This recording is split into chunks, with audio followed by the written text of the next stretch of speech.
வணக்கம். நாங்கள் இப்போ நின்று கொண்டு இடம் கிளிநொச்சி குளம், அதாவது கிளிநொச்சி நகர் பகுதியிலிருந்து காக்காகடை சந்தி என்று சொன்னால் எல்லோருக்கும் தெரியும். காக்காகடை சந்தியிலிருந்து வட்டக்கச்சி போகிற பாதை. இந்த வட்டக்கச்சி போகிற பாதையில் கிளிநொச்சி மகா வித்தியாலயத்தை தாண்டி ஒரு 200-300 மீட்டர் தூரத்தில் காணப்படுகிறதான் கிளிநொச்சி குளம். இந்த கிளிநொச்சி குளத்தினுடைய சிறப்பம்சங்களில் ஒன்று, கிளிநொச்சி மாவட்டத்துக்குரிய சிறுபோக நெற்பயிற்சிகைக்கு நீரை வழங்குகின்ற, அதாவது இரநமடு குளத்திலிருந்து நீரை பெற்று இங்கிருந்து நீரை வழங்குகின்ற ஒரு செயல்பாடும் உள்ளது. அதே நேரத்தில் கிளிநொச்சி மாவட்டத்துக்குரிய நீர்ப்பாசன திட்டத்திலே அந்த சுத்திகரிப்புக்கு தேவையான நீரை இந்த குளம்தான் பெருமளவில் வழங்குகின்றது. தொடர்ந்து நாங்கள் பார்ப்போம், வாங்கோ. இந்த கிளிநொச்சி குளத்தை நாங்கள் பார்த்தோம் சொன்னால் ஒரு பரப்பளவில் ஒரு சிறிய தோற்றமுள்ள குளம். ஏனென்று சொன்னால் இது பிரதானமான நீர்ப்பாசன குளம் கிடையாது.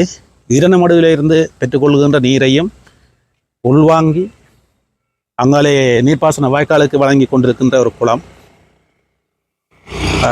இந்த வகையில் நாங்கள் பார்க்க போகிறோம். என்னென்னு சொன்னால், இந்த கிளிநொச்சி குளத்தினுடைய நாங்கள் நிற்கின்ற பகுதி வடக்கு பகுதி என்று சொல்லலாம். தெற்கு பகுதியானது இந்த நீரேந்தி பிரதேசம், அதாவது குளத்துக்கு நீர் வருகின்ற பிரதேசமாக. ஆகவே தான் அத்தோடு நாங்கள் சொல்லக்கூடியது கிழக்கு என்று சொல்லலாம், அல்லது தென்கிழக்கு பகுதின்னு கூட சொல்ல முடியும்னு நினைக்கிறேன்.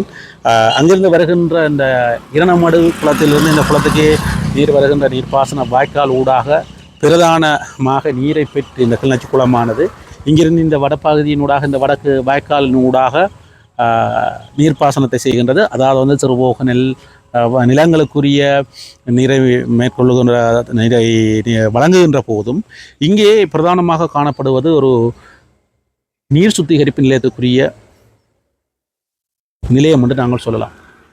இந்த நீர் சுத்திகரிப்புக்குரிய நிலையத்துக்குரிய தண்ணீரை இந்த குளம் வழங்குகின்ற என்பதை தாண்டி, இந்த குளத்துக்கு இந்த நீர் சுத்திகரிப்புக்குரிய தண்ணீரை பிரதானமாக நாங்கள் இரநமடு குளத்திலிருந்து பெற்றாலும் அத்தோடு மட்டும் நின்று விடவில்லை.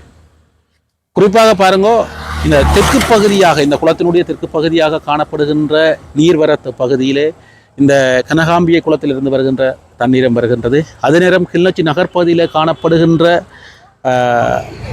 மழை நீர் மற்றும் கழிவு நீரும் இந்த குளத்திலே கலக்கின்றது. அது அநேகமானவர்களுக்கு தெரியும். அந்த கழிவு நீரும் கலக்கின்ற நீரைத்தான் நாங்கள் இன்றைக்கு இந்த குளத்தினுடைய நீர் சுத்திகரிப்பு நிலையத்தினூடாக நாங்கள் சுத்திகரித்து நீர்ப்பாசன திட்டத்துக்கு வழங்கப்படுகிறது.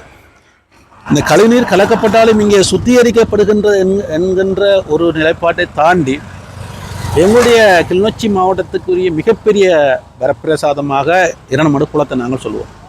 அந்த இரநமடு குளத்திலே போதிய அளவு தண்ணீர் இருக்கின்றது. அதிலிருந்து நேரடியாக நாங்கள் நீரை பெற்று சுத்திகரிக்கக்கூடிய வழிமுறைகள் இருக்கின்றது.